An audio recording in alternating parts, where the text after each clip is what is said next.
Welcome back. I'm your host, James, and today we're diving into a topic that's becoming increasingly relevant in our fast-paced world, the art of mindful living. Joining me is Maria, a mindfulness coach and advocate for holistic well-being. How are you today, Maria? Hi, James. I'm doing well, thank you. I'm excited to discuss this topic. Mindfulness is something I'm incredibly passionate about, and I believe it can transform lives.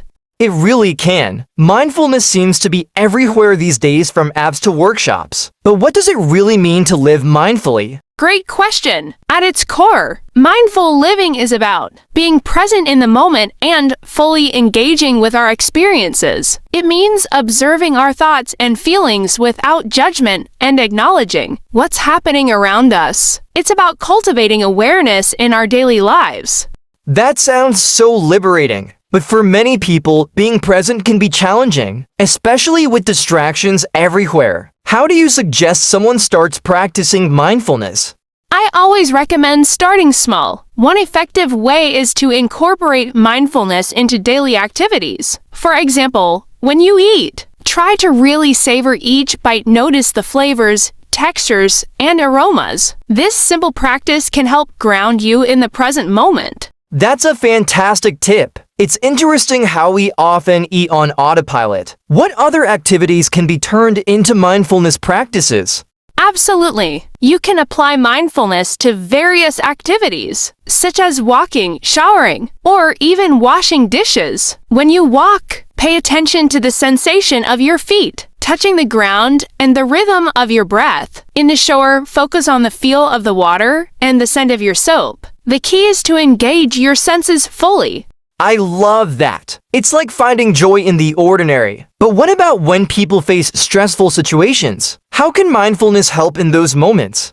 Mindfulness is an incredible tool for managing stress. When we encounter stressful situations, our minds often race with worries about the future. Mindfulness helps us pause and reset. One technique is the 5-4-3-2-1 grounding exercise. You identify 5 things you can see, 4 you can touch, 3 you can hear, 2 you can smell, and 1 you can taste. This brings you back to the present and calms your nervous system. That's a clever technique. Do you have any personal stories or experiences where mindfulness made a significant difference for you? Definitely. A few years ago, I found myself overwhelmed with work and personal responsibilities. I was constantly anxious and felt like I was on a hamster wheel. I decided to dedicate just 5 minutes each morning to mindfulness meditation. Over time, that small commitment transformed my day. I became more focused, less reactive, and started to experience moments of joy that I had overlooked. That's inspiring. It's amazing how a small change can lead to significant shifts in our lives. What would you say to someone who feels skeptical about mindfulness? I totally understand skepticism. Many people think it's just a trend. I'd encourage them to try it for themselves without any expectations. Mindfulness isn't about achieving a certain state. It's about experiencing whatever arises in the moment. Even a few minutes of practice can lead to noticeable benefits, like reduced stress and improved clarity. That's a great point. Now, let's talk about the role of technology in mindfulness. There are countless apps and online resources available. Do you think they are beneficial, or can they be more of a distraction? It's a double-edged sword. On one hand, apps can provide valuable guided meditations and reminders to pause throughout the day. On the other hand, technology can be distracting. I suggest setting boundaries, like turning off notifications during meditation or using apps mindfully, ensuring they enhance rather than detract from your practice.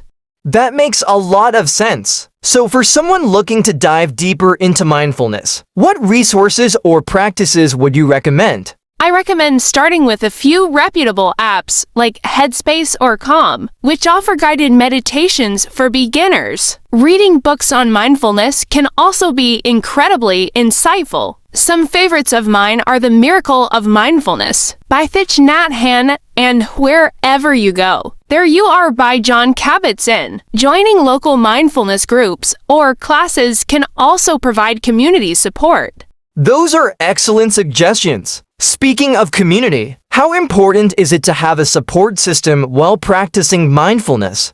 It's crucial. Mindfulness can be a personal journey, but having a community can make it more enriching. Sharing experiences, challenges, and successes with others fosters connection and accountability. Plus, it's comforting to know you're not alone in the journey.